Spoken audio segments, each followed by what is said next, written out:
Hi, good morning again.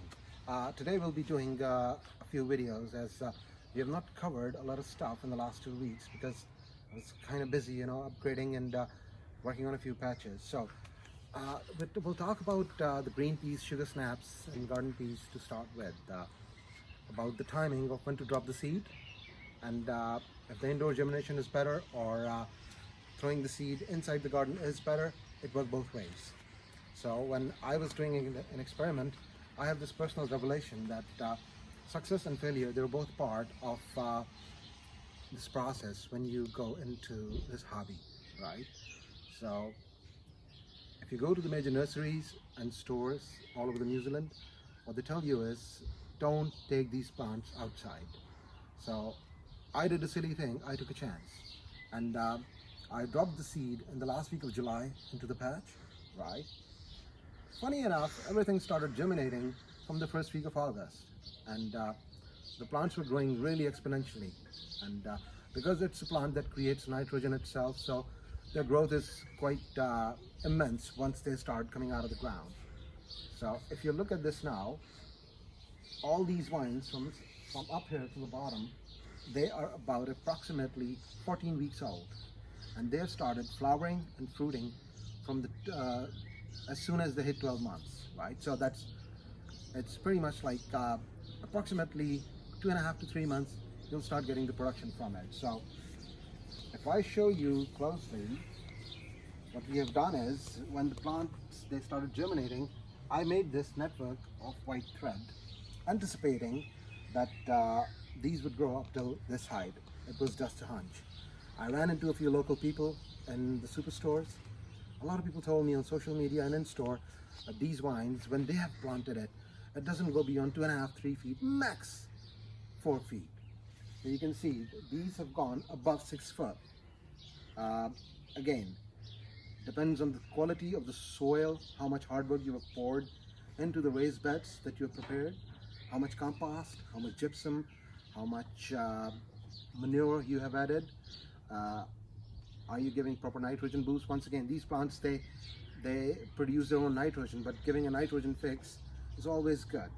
So let's show you. I mean, if you look at these vines, I mean, they're fruiting massively. I mean, we've got lots of blossom. If you look at these flowers, I mean, I just fell in love with the beauty of it. I mean, getting the veg out of your vines is like the ultimate goal. Everybody understands that. But just like the scarlet beans, whose flowers are really beautiful when they come to blossom, I mean, I don't think that we cannot measure up green pea sugar snap vines any lower. Look at that. I mean, they look absolutely beautiful. For the last few weeks, ever since these vines have started fruiting, I mean, your garden develops its own ecosystem. So we've got lots of bees, all sorts. They're coming into the garden. A few people spoke to me about, when you're converting your garden into a food garden, how does the pollination works? So people worry a lot about getting less production, how the pollination is going to work. Well, before we developed into such a modern society, people were producing all of these things prior to the emergence of technology.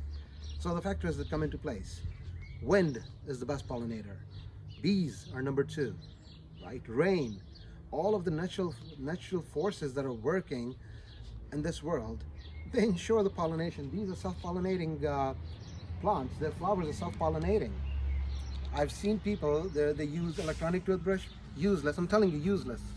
When the wind would blow the plant, they move with the wind.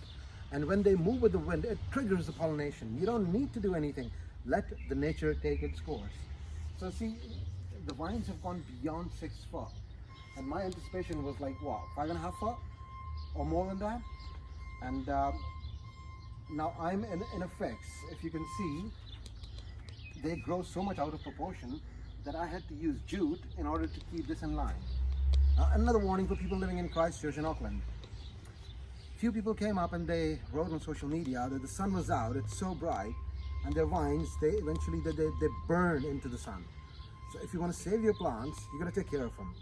I just ended up giving it a nice shower. If you've got a shower hose, switch it towards the fan. Give it a really nice fanny shower, about say 2 or 3 times a day, and you'd be able to save your wines. If you would come and take a closer look, you would see the kind of fruits that the plants are giving now. The vines are giving enormous amount of fruit. So the reason these are like, I've counted these vines, I've got like about 50 vines on this patch. I've got about 25 more on the side. People, they laugh every time they would plant vines. They're like, oh, our sugar snaps or our green peas, they don't end up in the kitchen, we end up devouring them in the garden. So to keeping that in mind, I did about 70 vines on this side, and I have, because I do plantation in patches, so I have already planted 50 plus vines on the other side as well, which is dedicated to the garden peas. So everybody loves peas. It's part of the main Sunday lunch dish, you know. Everybody loves mushy peas and normal peas. So what else?